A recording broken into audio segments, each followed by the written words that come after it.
Okay, happy Sunday. I'm back briefly. I was in the whip a little minute ago and I was briefly speaking on that old saying, that old term, blood is thicker than water. Now, I would like to reiterate a few things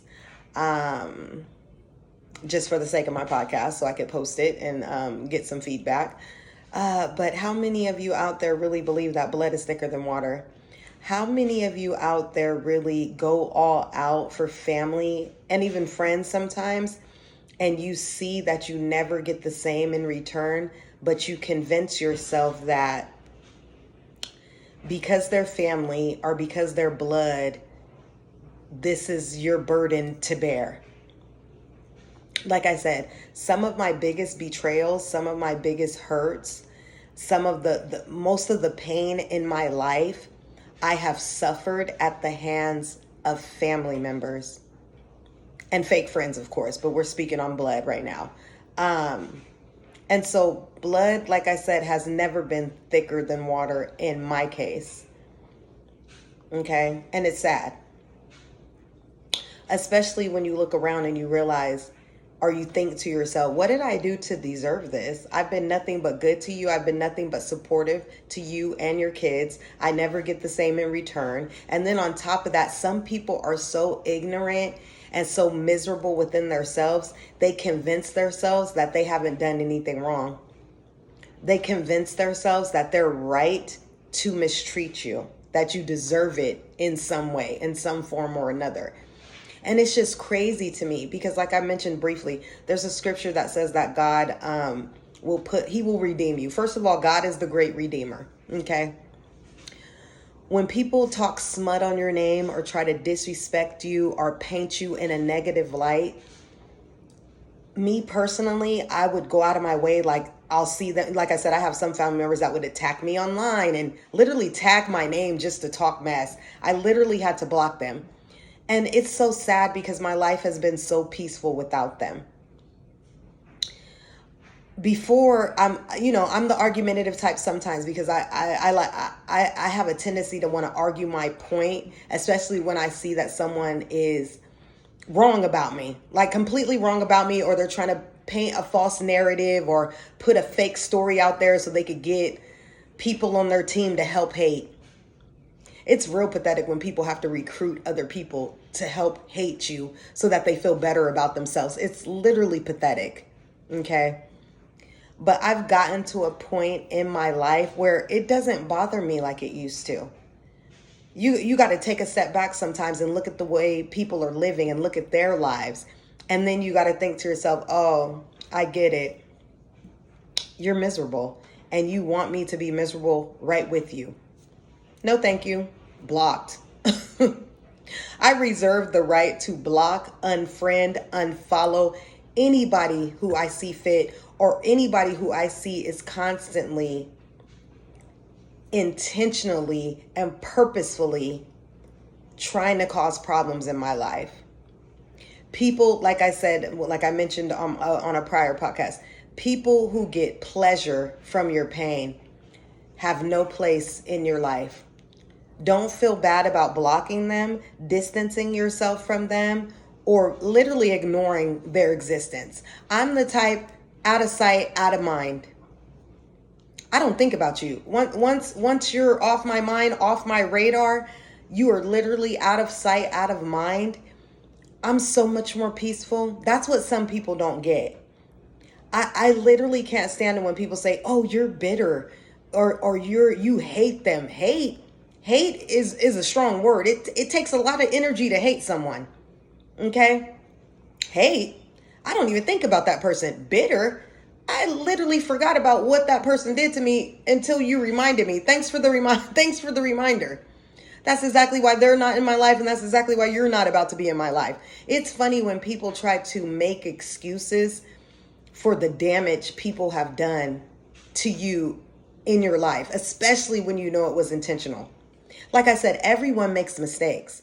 But when you come to the realization that certain people get pleasure from your pain, or certain people want to knock you down a notch because you've been up all your life. Like I said, some people are like, good, finally. She's having problems. Good, finally. You know, little Miss Perfect, little Miss Goody Two Shoes is finally dealing with something that we've all had to deal with. It's like they get pleasure from your pain. And it's even more sad when that's your family or your in-laws. Like I said, imagine marrying into a family of all people that hate you and have purposely tried to cause problems in your marriage, in your relationship, in your home.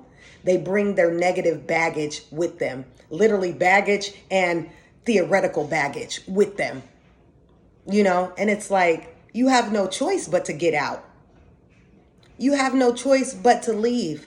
You have no choice but to block them. Block them for your own sake. Like I said, I told myself this year will be the last year, especially since my mother passed. It opened my eyes to a lot of people, family especially, just evil. Some people that could still mistreat you even after your mother, even after they know you're grieving the loss of your mother, and they still find a reason to disrespect you or cause unnecessary problems with you. That's evil. They're fighting demons. It literally has nothing to do with you. A lot of people are fighting demons. And unlike you, when you're winning your battle over here because you put God first, and you know that you pray day and night for these people, and you know that you pray day and night for God to give you guidance and to give you the strength to deal with anything and everything that comes your way, and he does that, that's a blessing. It's like, to God be the glory. All praise to the Most High. You know, meanwhile, they're over here like, why is she doing so good? Why is she able to deal with this better than me? Why is there never problems in her life? Why is she always in a good mood? Why is she always up and we're down? Think about it. Take a look in the mirror. Stop looking for outside people or outside entities, sources to blame your misery on. Blame it on yourself. It's time to look within. Okay? Because like I said, I was dealt the same hand as most of my, basically all of my siblings. We were raised the same, in the same household, same morals, same values, same opportunities. And yet you're still moving backwards. Meanwhile, I'm moving forwards. And you have the audacity to say that I'm selfish, evil, anything, a bitch, because I don't want to have nothing to do with your demons. Really? It's time to take a look in the mirror. Like I said, and I will leave it at that. Blood is not always thicker than water, especially when your family, certain family members, their loyalty, their love and loyalty for you is watered down. Okay? Focus on who is actually there for you. Give appreciation and praise to the people that give appreciation and praise to you. Cut off the rest. Some people just hang around because they're trying to watch the movie of your life. They're hoping, preying on your downfall. Like I said, it's not wise to have negative energies around you. It's wise to cut them off and let them deal with their own demons, especially when you've given them advice and you've tried to help them, guide them, and they're still not listening. Okay, what more can you do but leave it in God's hands? And with that being said, happy Sunday. Like, share, comment, and subscribe to my YouTube channel. The link is in my bio. Or just follow me on TikTok, Instagram, search Endoja, that's Endozha, and I will holla back.